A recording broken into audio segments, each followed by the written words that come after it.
자, 답 확인할게요. 35쪽. 35쪽. 자, 여기서 돌담을 속삭이는 햇발 김영랑의 이 작품을 했었는데 운율을 형성하는 방법으로 알맞지 않은 거예요. 그러니까 안 나온 거 딱 나오지. 뭐 있죠? 2번 의성 의태 없죠. 그쵸? 1번은 2번이고.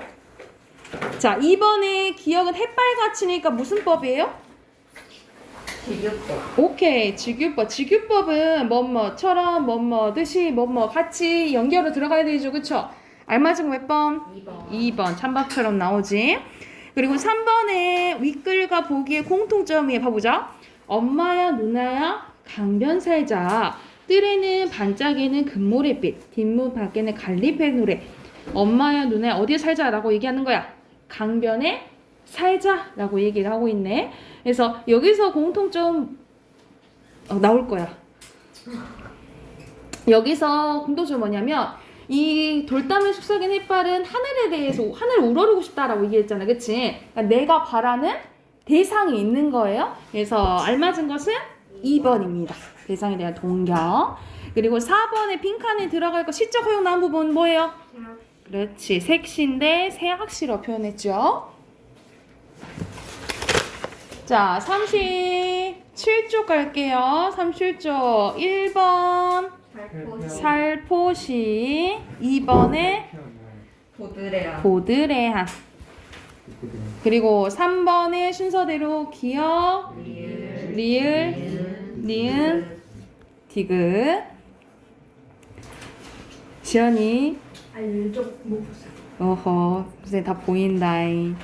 자, 4번에 네. 이렇게 표현하면 되겠죠? 교정 같다. 됐나요?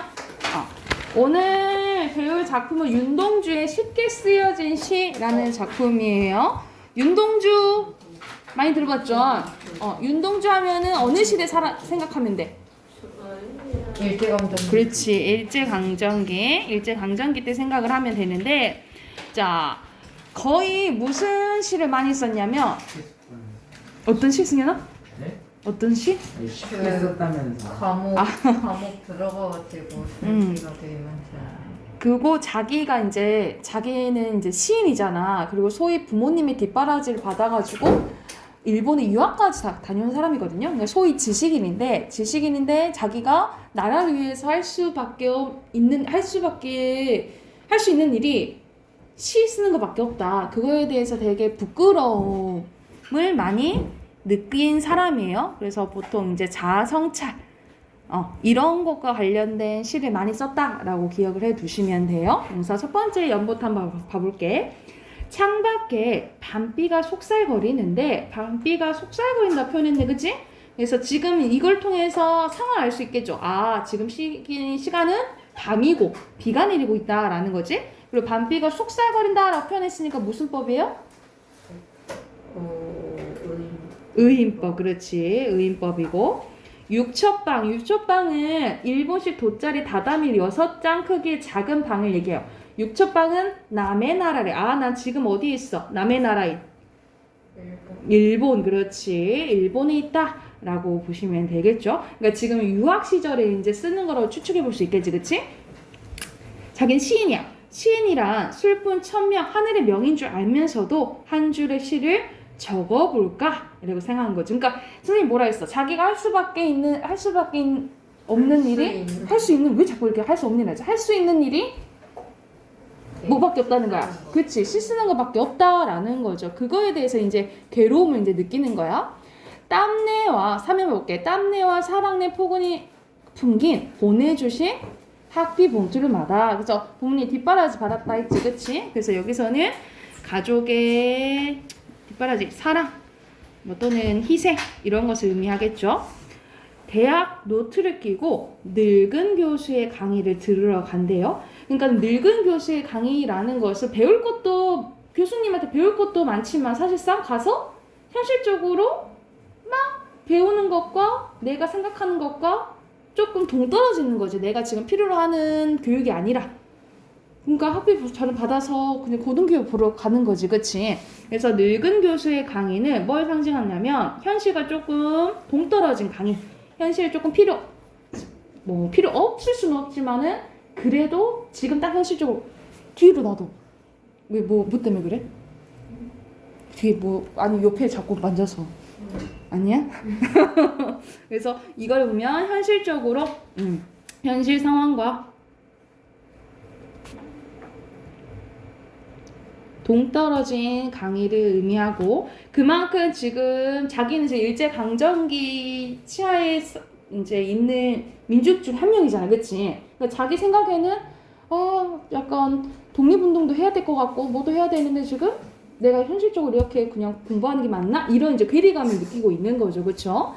그래서 생각해 보면 어린 때 동물을 하나 둘 죄다 잃어버렸대. 뭐 때문에? 일제 일제의 탄압 때문에 하나 둘 죄다 잃어버리고 나는 무엇을 바래서 나는 다만 홀로 침전하는 것일까? 왜 혼자 이렇게 나 가만히 있는 거지? 아무것도 없이 아무것도 하는 거 없이 이렇게 가만히 있는 거지? 라고 이제 자신에 대해서 뭐 하는 거예요? 되돌아보는 거지, 그치? 그래서 여기서는 자아 성찰이 드러나 있다라고 보시면 돼요.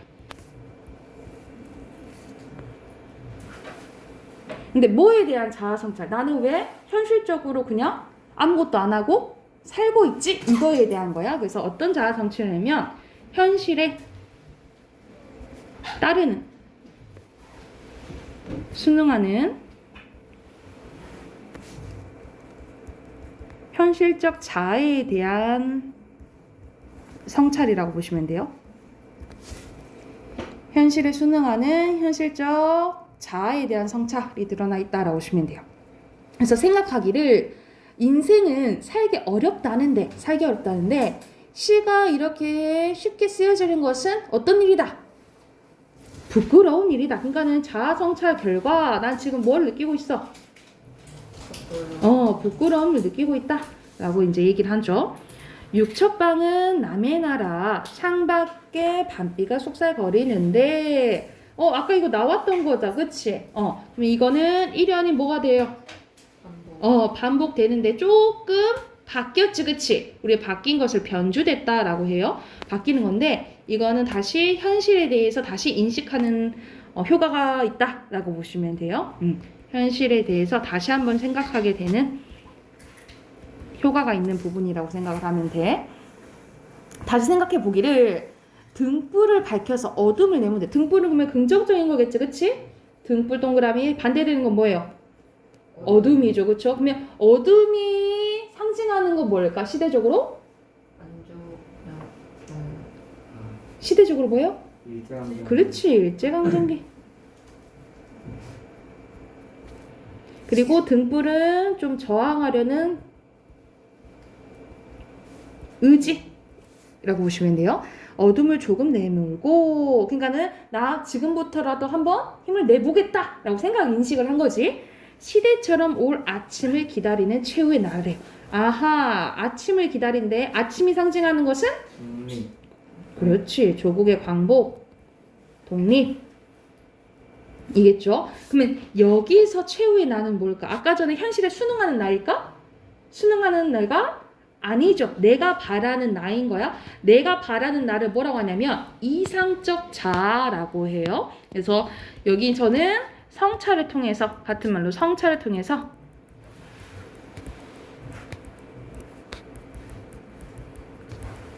성숙해진 또 다른 자아라고 보시면 돼요.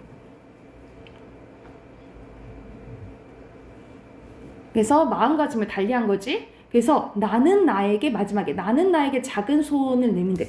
그러면 이 나랑 이 나는 같을까? 다르겠죠? 그러면은 요 나는 누구고 요 나는 누굴까? 아까 전에 현실적인 자아가 있었고, 그치? 지금 이상적인 자아가 있잖아, 그치? 첫 번째 자아는 뭘까? 나는 나에게 작은 손을 내밀었대. 손을 내미는 건 누굴까? 뭐가 손을 내밀어야 될까? 바람직한 게 먼저 손을 내밀어야겠지, 그치? 여기서 나가 이상적 자아예요. 이게 이상적 자아. 요 나가 뭐겠어? 현실. 그렇지, 현실적 자아겠지. 나는 나에게 작은 손을 내밀어 눈물과 위안을 잡는 최초의 악수라는 거지. 둘이 뭐 한 거야? 화해한 거지, 그치? 그래서 화해하고 지금 괴로워하기보다는 한번 힘내서 해보겠다라는 다짐이 나와 있는 거예요. 그래서 현실 극복에 의지가 드러나는 부분이 마지막 부분이다라고 보시면 돼요.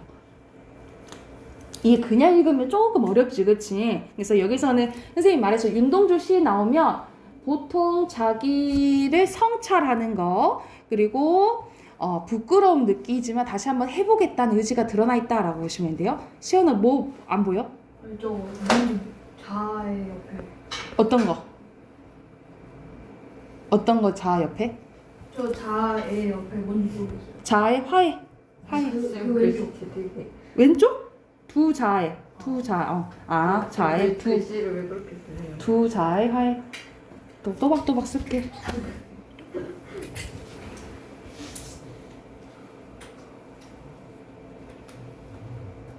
됐나요? 자, 빈칸 넣어보자. 시적 화자는 뭐가 내리는 날? 밤비. 밤비. 그렇지. 밤비가 내리는 날. 남의 나라에서 머물고 있는 나고요. 시적 대상은 자신의 삶. 그리고 정서는 나왔지 단어가. 네. 뭐죠, 승현아? 정서요? 네, 감정이요. 정서는 너무 딱 나오잖아. 아니, 나와 있잖아. 어머나, 갑자기 물어보니까 당황스러웠어. 뭐죠? 승아 뭐죠? 정서 좀 감정. 아니, 다음 부끄러워. 부끄러움. 부끄러움. 여기 밑에 나와 있잖아. 부끄러운 일이 다 나와 있잖아. 그리고 태도는 성찰적, 의지적, 그리고 현실에 저항하려는 의지 나타내는 시어 뭐예요? 등불. 등불. 그렇지. 그리고 조국의 강복이 나타내는 것은 아침. 아침. 그리고 악수는 화해를 의미하고, 자, 시각적 이미지 대비가 나왔네. 어두움과 밝음을 나타내는 단어 등불이죠. 여기까지 됐나요? 오케이. 옆에 39쪽, 41쪽도 숙제로 해 오시고 소설로 갑시다. 어릴 건데. 좀 어려워. 107쪽.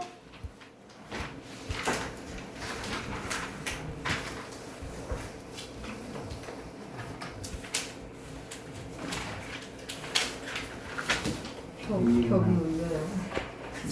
벽이 울려요? 네, 소리. 옆에가? 자, 여기서 홍길동전 알맞지 않은 거 5번. 5번. 시점은 계속해서 뭐지? 뭐로 똑같죠? 고전 소설이니까. 홍길동 오. 뭐죠? 항상 전지죠? 전지적 작가 시점. 시점이 바뀌지는 않았어요, 여기서. 2번은 내용 일치네. 적절한 거? 3번. 그래서 입신양명에 이제 욕망이 있다 그랬죠? 그리고 3번에 5번. 그리고 4번에 차별 두 가지입니다. 이거는 첫 번째 문장 참고하시면 돼요. 첫 번째 문장 106쪽의 첫 번째 문장. 첫 번째 뭐 하지 못해요? 그렇지. 부영을 부르지 못한다 이렇게 써도 되고, 호부요양하지 못한다. 두 번째. 종들한테 천대받는다. 그렇지. 종들로부터 천대를 받는다. 이렇게 두 가지 쓰시면 되고요. 됐죠? 109쪽으로 갈게요. 109쪽에 5번에 알맞지 않은 거 4번. 도와주는 사람 없죠. 지금 거의 스스로 알지, 그치? 5번에 4번. 6번에 알맞지 않은 거 4번. 공문을 걷어들이려고 했는데 안 걷어들이고 오히려 더 그 수배 영향을 내렸지, 그치? 7번에 적절하지 않은 거 2번이고요. 그리고 8번에 5번. 오케이. 자, 111쪽으로 갈게요. 111쪽에 가로의 공맹, 세로의 공경, 2번에 가로의 천고, 세로의 천대. 세로의 추호, 가로의 호부, 호형. 4번의 세로의 서자, 가로의 조력자예요. 그리고 5번의 순서대로 효험, 6번의 책망, 7번의 방자, 8번의 병법. 오케이. 오늘 할 부분도 고전소설 중에 하나예요. 유충열전인데 이건 대표적인 영웅소설이라고 보시면 됩니다. 영웅소설인데 옆에부터 봐볼게. 유충열에 대해서 나오잖아요. 우리가 대표적인 영웅인데 영웅으로서의 전형적인 특징을 갖는다라고 보는데 보통 영웅은 약간 7단계라고 생각을 하시면 돼요. 그래서 자, 오케이. 여기 나와 있긴 한데 7단계를 이제 얘기를 해주면 첫 번째 고귀한 혈통 나오지. 그래서 고귀한 혈통. 혈통. 그러니까는 피가 좋아야 돼. 피가 완전 이제 하늘에 있는. 보통 이게 어디서 이제 내려왔냐면 우리가 저 뭐야 아래에서 태어난 저거. 가격 그새. 주몽 신화에서 이제 내려오는 거예요. 우리 주몽이 뭐 세웠지? 고구려. 그렇지. 그래서 주몽이 아래서 태어났다 했잖아요. 그렇죠? 그래서 하늘의 신과 바다의 이제 신 자식의 이제 자식인데 그래서 고귀한 혈통. 근데 아래에서 태어나니까 기이한 줄. 그렇지. 기이한 출생. 여기서 비정상 출생이라고 나오죠. 그렇죠? 그리고 뭘 가지고 있어? 비범한 능력. 그래서 특히 주몽은 뭘 잘했다 했어요? 활을 잘 쓰고 말을 잘 탔다 했잖아요. 그치? 그러니까 이것을 질투하는 사람들이 있겠지. 그치? 그래서 시련과 고난이 있어요. 그런데 이것을 뭐해? 극복해. 그래서 여기서는 이제 조력자의 이제 도움이 있는데 그때 당시에는 이제 그때의 부여의 왕자들이 이제 주몽을 시기해서 잡으러 오는데 앞에 이제 물가가 있는 거야. 건너려고 하는데 기도를 하니까 물고기랑 자라도 모여서 길을 이제 만들어서 그걸 이제 어불 선교를 하잖아요. 그래서 그 도움을 받았고 근데 또 시련과 고난이 있어요. 그리고 마지막에 또 뭐해? 극복한 다음에 커다란 업적을 세워. 위협 달성. 위협 달성은 고로 뭘 세운 거예요? 주몽은 고구려를 이제 건설하게 된 거죠. 그래서 보통 이 7단계를 거친다라고 보시면 돼요. 이게 이제 영웅 신화의 이제 영웅 소설의 대표적인 패턴이라고 생각을 하시면 됩니다. 7단계라고 생각을 하면 돼. 자, 먼저 그러면 내용 한번 봐볼게요. 자, 유충열 전입니다. 앞부분 줄거리 보면은 명나라 고관인 유심이 이름이 유심이니까 유심은 유충열의 아버지예요. 늦도록 자식이 없어 한탄하다가 부인과 함께 남학 형산에 치성을 드리고 신이한 태몽을 꾼 뒤에 영웅의 이상을 지닌 아들을 얻어 이름을 뭐라고 지어요? 충렬로 짓습니다. 그래서 주인공이 충렬이에요.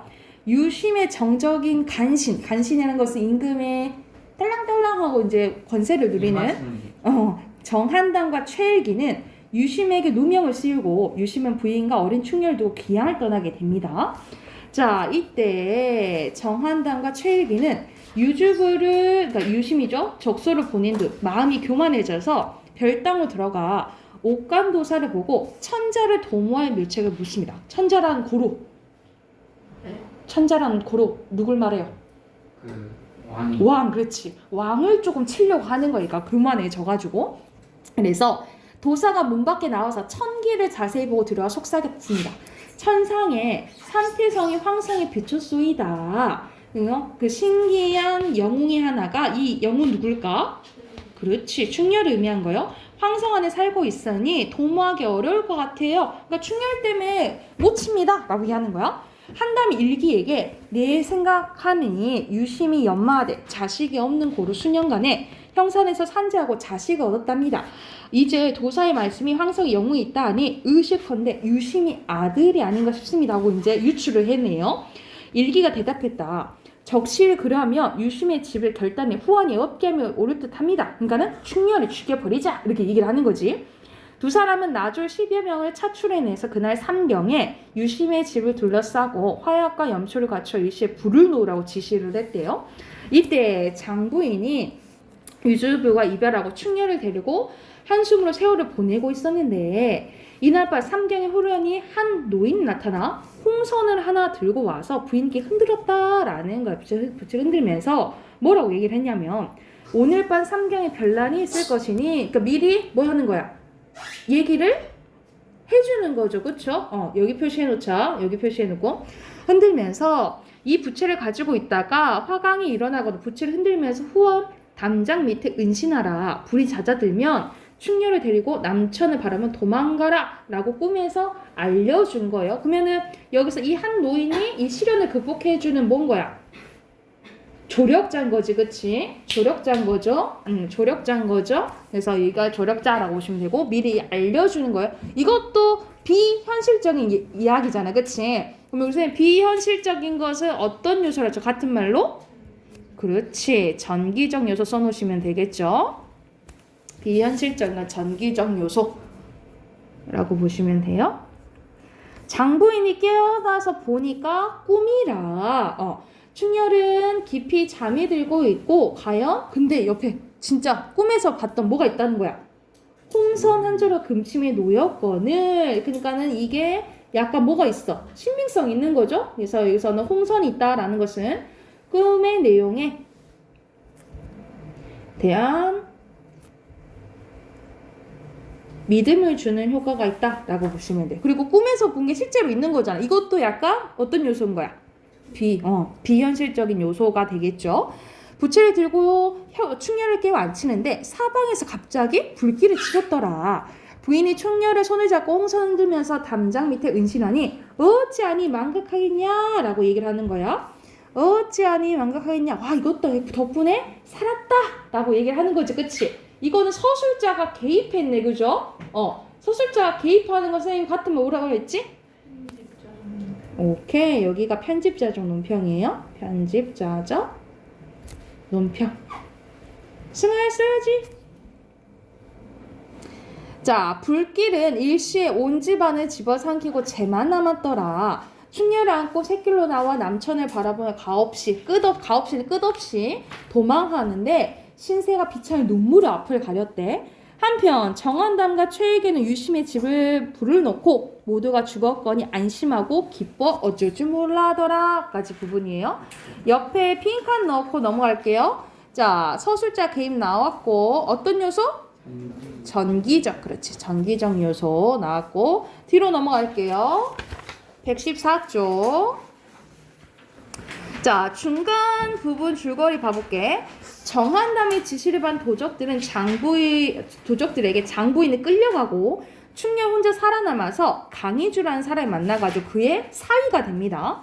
그러나 강희주마저서 정한담에게 귀향을 가게 되고 충렬은 광덕산 도승을 만나서 도와준 사람이 엄청 많은 거지. 그러니까 인복이 많은 거죠, 그렇죠? 도수를 배우게 됩니다. 선생님도 이거는 조금 여담인데 선생님도 엄청 힘들어하고 그걸 봤거든. 사주풀이 하는 거 있잖아요. 그걸 봤는데 그러니까 미신. 미신이잖아. 근데 약간 마음이 안정을 위해서 선생님이 너무 힘들 때 이제 갔는데 선생님이 일복이 많다는 거야. 그래서 선생님이 계속 일을 하는데 대신 일복은 많은데 대신 인복도 많다 하더라고. 주변에 좋은 사람이 많이 있다 그러더라고. 그래가지고 선생님 돌이켜 지금 오래 살진 않았지만 아니 오래 살진 않았지만 지금 돌이켜 생각해 보니까 오래 살지 않았지만 왜냐면 일한 지 10년도 안 됐으니까 되돌아보면은 좀 힘들 때 항상 도와주는 사람이 있었던 것 같아요. 그러니까는 인복이 있다는 게 정말 좋은 것 같아. 그러니까는 내가 선생님이 물어봤거든요. 인복이 많은 게 뭔가요? 라고 물어봤어. 그러니까 인복이 많은 게 뭐냐면 사람이 많은 것보다는 내가 정말 힘들 때 이렇게 잡아 끄는 사람이 있는 게 인복이 많은 거래요. 그래서 항상 그런 사람이 있다라는 거죠. 그래서 당연히 우리가 살아가는데 당연히 희노애락이 다 있잖아. 근데 힘들 때 나를 옆에서 견뎌주고 격려해준 사람이 있다는 거 정말 중요한 거지, 그치? 외롭지 않은 거잖아, 그쵸? 여러분들도 인복이 있을 것이야. 하여튼 이 사람은 인복이 엄청 많아요. 그래서 이 정한담이 남적과 북적과 그러니까 외국 애들과 별탁에서 천자를 공격하자 왕을 공격한 거예요. 이를 당해내지 못한 천자는 항복하려 하고 충렬이 나타나 문걸이라는 애를 목을 베고 천자를 구하게 됩니다.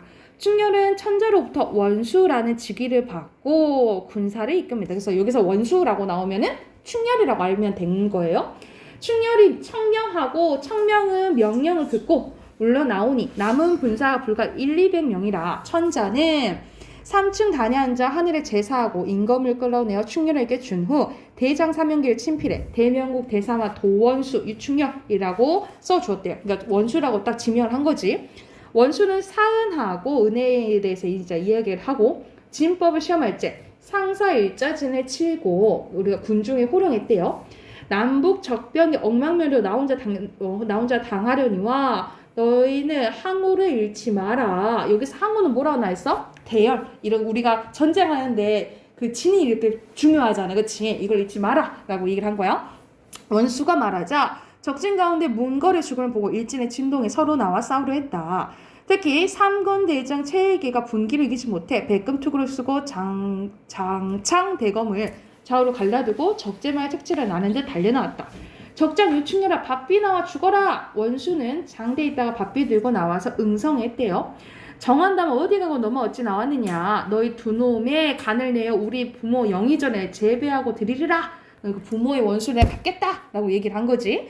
말이 끝난과 동시에 장성검이 번듯하여 일기가 가진 장창 대검이 부서졌다.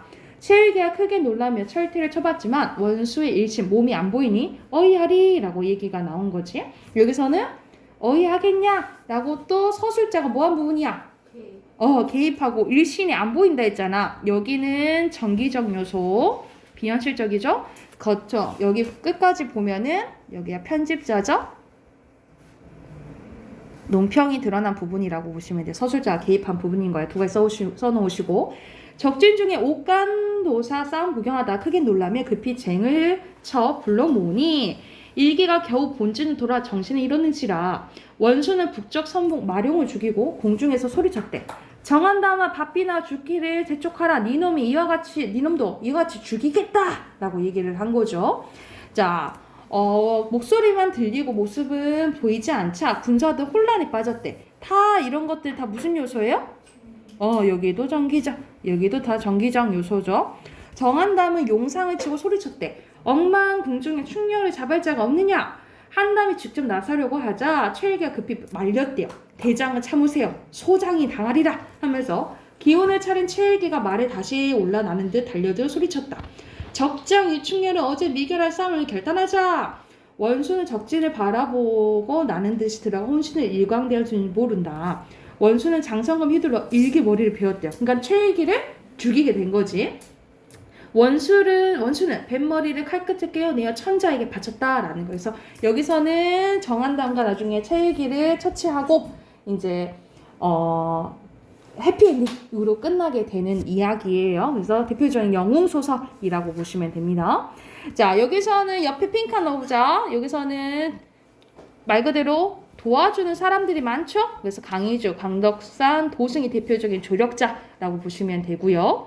자, 유충렬 전과 병자호란, 배경이 이제 병자호란과 연관이 되는데 충렬이 정한담의 반란군을 응징하는 이제 것을 통해서 뭐에 대한 병자호란의 패배에 대한 민족적 울분과 복수심을 표출하고 자긍심 회복을 원하는 민중의 심리적인 반영이 돼 있다라고 이제 보시면 돼요. 그래서 대표도 막 직접적으로 나와 있진 않지만 이 유충렬 항상 영웅 소설이 나온다는 것을 이렇게 우리를 구해줄 영웅을 바란다는 소리잖아, 그렇지? 그래서 이 민족의 심리를 대변한다라고 보시면 돼요. 자, 여기도 문제 117쪽까지 풀어오시고 숙제 체크하시고 빈문학 할게요.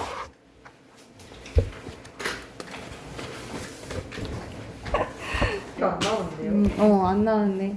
근데 맨날 이제 바뀔 거야. 맨날 바뀌던만 이제. 1월이 제일 추울 때. 1월이. 이제 안 올 것 같아. 이제 오고 눈이. 근데 아, 3월달도 좀 그 많이 춥다니까요. 음. 전 썰매 많이 못 쳤어요. 3월달에도 썰매장 비 갔어? 줘요. 왜 그런지 모르겠어요. 그럼 또 해봅시다. 태극기에 대해서 해봅시다. 괜찮은데 계약 언제? 계약 3월 1일이겠지. 2월 28일 생일인데. 자, 태극기 첫 번째 문단부터 가볼게요. 자, 우리나라 국기는 태극기라고 이제 부르는데요. 3.1절 같은 국경일, 국군의 날 등 기념일 등의 태극기를 개항하는데 태극기를 달죠. 태극기는 흰 바탕 가운데 붉은색과 푸른빛으로 원을 두르고 네 모서리에 검은 선들이 놓인 모양 구성되어 있습니다. 이것을 의미한 건 뭘까? 그 의미에 대해서 나오겠죠, 그렇죠? 건곤감. 그래서 여기서는 태극기에 대해서 이제 나오고 이 문단 가볼게. 태극기의 첫 번째 흰 바탕은 밝음과 순수 그리고 전통적으로 평화를 사랑하는 우리 민족성 나타나는데요. 우리 민족이 과거에 흰 옷을 즐겨 입어서 백인민족으로 불렸던 거 알죠? 그래서 그걸 고려하면 흰색은 우리 민족과 아주 가까운 색이다라는 거예요. 첫 번째는 뭐에 대해서? 흰 바탕에 대해서 이제 설명이 나오고 3번 나갈게요. 태극기의 정 가운데에 붉은빛과 붉은빛과 푸른빛으로 구성된 모양을 태극 문양으로 하는데 이것은 음양의 조화를 상징하는데 붉은빛은 양을, 푸른빛은 음을 상징한다고 합니다. 이는 우주의 만물이 음양의 상호작용에 의해 생기고 발전하는 대자연의 진리를 형상화했대요. 그래서 여기서는 가운데 있는 태극 문양은 뭘 의미한다? 대자연의 진리를 의미한다 라고 보시면 되겠죠. 그래서 여기가 중심 문장이고 핵심어는 태극 문양이라고 보시면 돼요. 확인하고 있지, 승현아? 제가 자, 마지막으로 내 모서리에 있는 선을 사괴라고 부르는데 이는 음과 양이 서로 변화하고 발전하는 모습을 선을 통해서 나타낸 거래요. 그래서 사괴에 대해서 나옵니다. 자세히 보면 왼쪽 위에 있는 것을 건괴라고 하는데 이는 우주 만물에서 하늘을 상징하고요. 오른편 아래에 있는 것은 곤괴라고 하는데 땅을, 오른쪽 위쪽에 있는 것을 감괴는 물을, 그리고 왼쪽 아래에 있는 이괴는 불을 상징합니다. 그래서 아까 전에 주여가 얘기한 것처럼 건곤, 감미라고 하지, 그치? 그래서 이 개는 태극 문양을 중심으로 조화를 이룬다라고 보시면 됩니다. 마지막 가볼게. 태극기에는 우리 선조들이 중요하게 생각했던 뭐가 담겨져 있대요? 조화가 담겨져 있대요. 그래서 여기가 중심 문장이라고 보시면 되고요. 또한 태극기는 우주와 더불어 끊임없이 창조와 번영을 추구하는 우리 민족의 이상을 품고 있다. 그러므로 태극기를 함부로 다루거나 태극기에 담긴 뜻을 잊어서는 안 된다. 태극기에 담긴 의미를 생각하며 이번 국경일에는 내가 먼저 태극기를 달아보는 거 어떨까? 하고 제안이 들어왔네요. 그 제안 얘기를 했네. 그래서 여기서는 태극기의 의미에 대해서 설명할 지문이라 보시면 돼요. 그래서 1번 당연히 뭐예요? 태극기고, 자 2번에 같이 했죠? 몇 번? 2번. 3번에 적절하지 않은 거? 3번입니다. 우주말이 지구 중심으로 집중돼? 아니요. 전체적으로 대자연의 질 형상화한다 했잖아, 그쵸? 그리고 4번에 이건 내용 일치 문제네. 답할 수 있는 적절한 질문은 의미 얘기하는 거지, 그치? 4번에 3번이고요. 자, 5번에 알맞지 않은 거? 5번. 됐나요? 넘어가 되겠습니까? 두 번째 질문 이어서 할게요. 사계라는 게 나오네. 여러분 클래식 좋아합니까? 아니요. 개인적으로 근데 저희 학교 종소리 클래식이에요. 보통 그러지 않아? 그지? 딴딴딴딴딴딴. 아, 그거야? 선생님 뭐 진짜 항상 듣는데 기억이 안 나. 이거는 화장실? 그래서 계속 들어나? 화장실에서 되게 약간 경건해지라고 한가 봐. 들리는 음악도 비슷하고 좀 경쾌한 노래. 예비동도 그거예요. 예비정 뭐였지? 예비종도 달라요? 네, 예비정이랑 그냥 정이랑 달라요. 나는 매들들이 그거밖에 모르잖아. 미터? 그래서 여기서는 이제 사계에 대해서 나오는데 한번 봐볼게요. 자, 이탈리아를 대표하는 작곡가로 많은 사람들 꼽을 수 있지만 그 중에서 우리에게 가장 친숙한 사람은 안토니오 비발디라는 거죠. 바이올린 연주자이기도 했던 그가 대표적인 바이올린 협주곡으로 사계가 있다라는 거죠. 봄, 여름, 가을, 겨울에 대해서 얘기 나오겠지, 그치? 그래서 여기서는 이제 비발디에 대해서 나오고, 이어서 사계 보면, 사계는 말 그대로 사계절을 노래하고 있는 바이올린 협주곡인데, 본래 화성과 창의의 시도라는 협주곡집의 일부로 만들어졌으나, 사계절을 묘사한 앞에 네 곡이 자주 연주되면서, 앞에 네 곡을 따로 떼서 사계라고 부르게 됐대요. 그래서 각 곡에는 봄, 여름, 가을, 겨울이라는 제목이 붙어 있고, 각각 3악장으로 이제 구성되어 있대요. 그래서 여기서는 바이올린 협주곡 4개에 대해서 나오죠. 당연히 핵심어는 4개가 되겠죠. 4개 중 봄은 싱그러운 햇살과 작은 새들의 지저귀, 얼음이 녹은 시냇가에서 물이 솟는 모습을 묘사해서 봄이 없는 기쁨을 노래했습니다. 또 여름은 봄이 있고 여름은 천둥과 번개를 묘사하며 시작하는데 가뜩이나 더운 날씨에 모기들이 사람들에게 달려드는 모습을 표현함으로써 무덥고 지루한 여름날의 모습을 그리고 있고 가을은 수확을 기뻐하는 농부와 화창한 가을 날씨 그리고 가을날 사랑을 즐기는 모습과 마을 사람들의 춤과 노래 등을 통해 가을의 결실의 계절을 드러내고 있습니다. 그리고 겨울에는 눈과 바람을 통해 추위와 차가움을 표현했고 마지막 부분에서는 이렇게 매서운 겨울도 봄에게 자리를 내어준다는 것을 묘사했다라는 거야. 이처럼 결과적으로 이제 나오는 부분이 마지막이 중심 문장이겠죠? 이처럼 계절의 변화를 음악으로 표현하고 있다는 점에서 사계는 뭐라고 부른대요? 음으로 그려낸 풍경화라고 할 수 있다라는 거죠. 그러니까 듣는 걸 통해서 우리가 다 떠올려지잖아요. 그치? 그래서 풍경화라고 부른대요. 그래서 핵심어 사계라고 보시면 되겠죠. 마지막 가볼게. 비발디는 사계 외에도 여러 곡을 작곡하며 협주곡의 형식을 확립했고 후세까지 큰 영향을 미쳤다는 점에서 음악사적 의의가 있다라는 거죠. 그러니까 여기가 바로 중요 문장이겠네, 그치? 의의가 있다라고 하니까 여기가 중심 문장이고 핵심어는 비발디라고 보시면 돼요. 특히 바흐가 그의 작품을 편곡하여 그 기법을 익힌 것이 알려지면서, 그러니까 바흐가 비발디의 영향을 받은 거지. 전 세계가 다시 비발디를 주목하게 되는 계기가 되기도 했다. 집에서 편안하게 계절을 느끼고 싶다면 비발디의 사계를 들어보자. 그럼 사계절을 느낄 수 있다. 이 부분이 이제 관련 지문이네요. 꽤 어렵지 않네요, 그죠? 6번에 당연히 사계겠고 7번에 같이 했죠? 1번.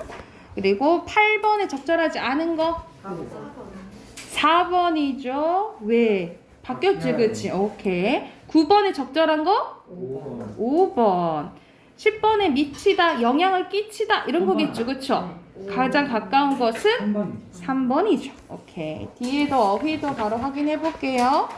어휘도 1번에 기법, 2번에 결실, 3번에 주목, 4번에 진리, 5번에 묘사, 6번에 추구, 7번에 확립, 8번에 제시입니다.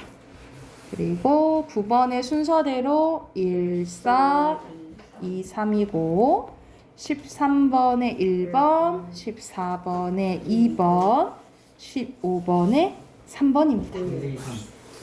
됐나요? 자, 여기도 숙제 54쪽부터 58쪽까지 이거 좀 시험 숙제 있다. 58쪽까지 숙제. 짜증내지 마. 다음 주 월요일 날 봐요. 김민준 다음 주부터 만약 시간 좀 없게갖고 다음 주부터 하면은 그럼 다음 주 시험 오자마자 기간이야. 시험 보자.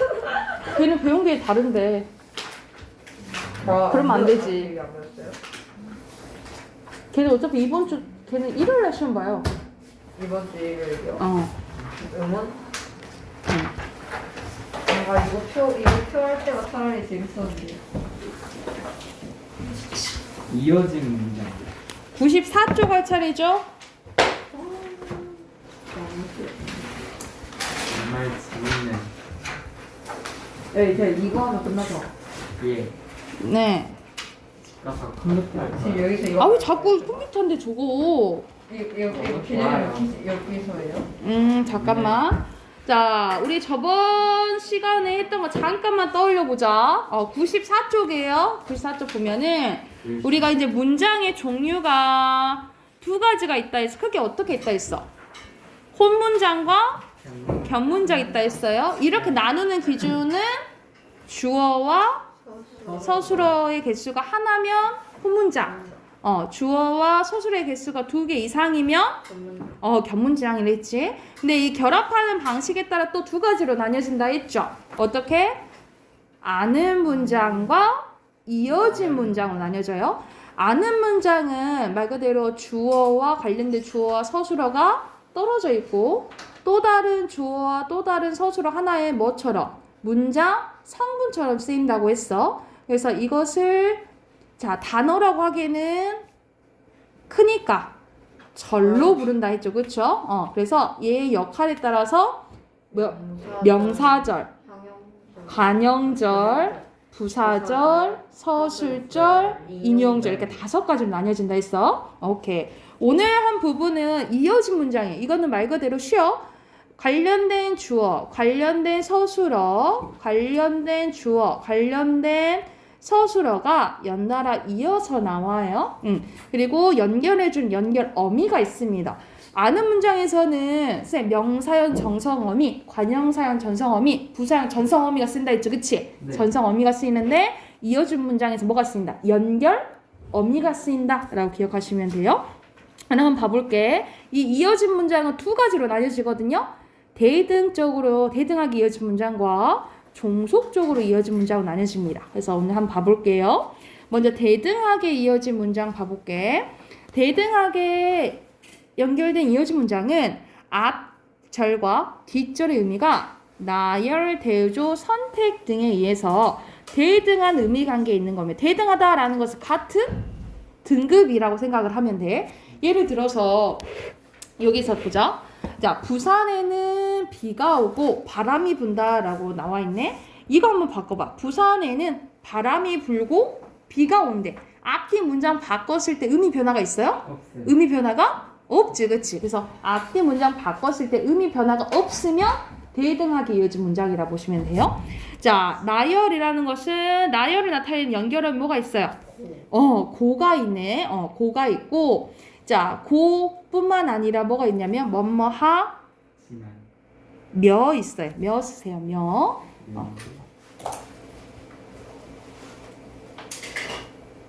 옆에 옆에 정리되어 있긴 한데 그래도 옆에 써놓자. 나열을 나타내는 것은 뭐뭐하 고 며라는 연결어미가 있으니까 고 며가 쓰이면 대등이네 하고 힌트를 얻으시면 돼요. 그리고 비가 오지만 서울엔 눈이 온다. 이건 상반된 거지, 그치? 상반된 건 대조예요. 그래서 지만 이가 있다. 또는 뭐뭐하나 비가 오나 겨울엔 서울엔 눈이 온다. 이렇게 되겠죠. 뭐뭐나. 그리고 선택은 거나 비가 오거나 눈이 내릴 것이다. 거나도 있고 뭐뭐하 든지도 있어요. 든지. 그래서 고면은 나열, 지만이나 뭐뭐하나는 대조, 뭐뭐하거나 뭐뭐하든지는 선택. 그래서 나열, 대조, 선택의 의미가 있으면 대등하게 이어진 문장이라고 보시면 돼요. 그래서 앞뒤 문장 바꿨을 때 의미 변화가 있다 없다? 없다. 이렇게 기억을 하면 되겠죠. 이해됐나요? 그래서 맨 밑에 밑줄 그어놓자. 앞절과 뒷절의 위치를 바꿔도 의미 변화가 없다라고 여기 밑줄 그어놓으시면 돼요. 앞절과 뒷절의 위치를 바꿔도 아무 변화가 없다. 이게 대등이고 종속 가볼게요. 그럼 종속은 말 그대로 앞뒤에 바꿨을 때 의미 변화가 당연히 있겠죠. 그쵸? 그래서 앞절과 종속적으로 연결된 이어진 문장은 앞절과 뒷절의 의미가 독립적이지 못하고 종속적인 관계에는 속해져 있다 이 말이야.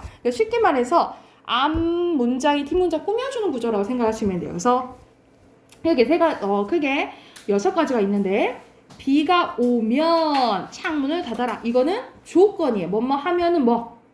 조건이야. 뭐뭐 하면 조건. 그리고 뭐뭐 해서는 원인이에요. 뭐뭐 해서 원. 이거는 구별할 줄만 하면 돼. 뭐뭐 와서 원인.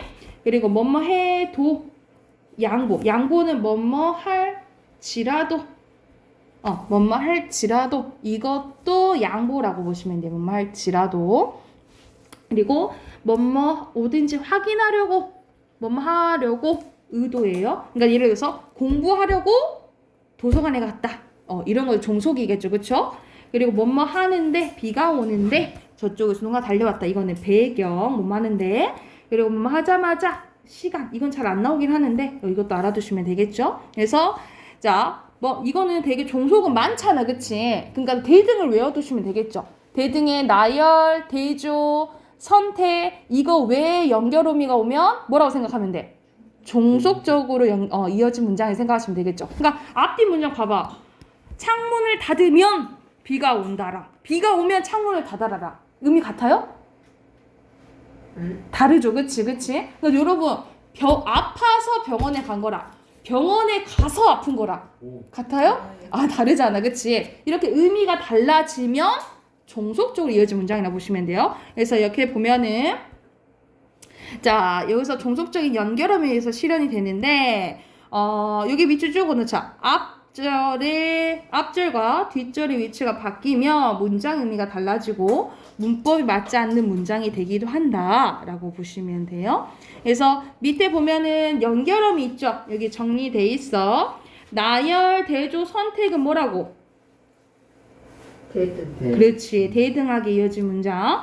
나머지 것들이 뭐라 생각하면 돼? 종속적으로 이어진 연결어미들이라고 생각을 하시면 돼요. 여기를 힌트를 얻으시면 되겠죠. 그러니까 여거를 알아두면 되겠지? 여거를 알아두고 나머지는 종속이라고 생각하시면 됩니다. 이해됐나요? 뒤로 넘기면 문제 있거든요. 96쪽, 97쪽 우선 풀어보세요. 96, 97 하고 답 확인해볼게. 97쪽까지 우선 풀어보세요. 왜요? 자, 여기만 우선 96점 먼저 채점해보자. 1번에 뭐예요? 혼문장. 그렇지, 겹문장이죠. 그리고 2번에 아는 문장, 이어진 문장이죠. 자, 3번 가보자. 명사절을 가진 아는 문장은 명사형 어미와 결합해서 만들어지며 문장에서 서술어 역할을 해요. 서술어가 아니고 주어, 목적어, 부사 역할을 한다 그랬죠. 그쵸? X죠. 그리고 4번 가보자. 보이고. 이따 줄게요. 관형절을 아는 문장은 관형사형 어미와 결합해서 만들어지면 관형어 역할을 합니까?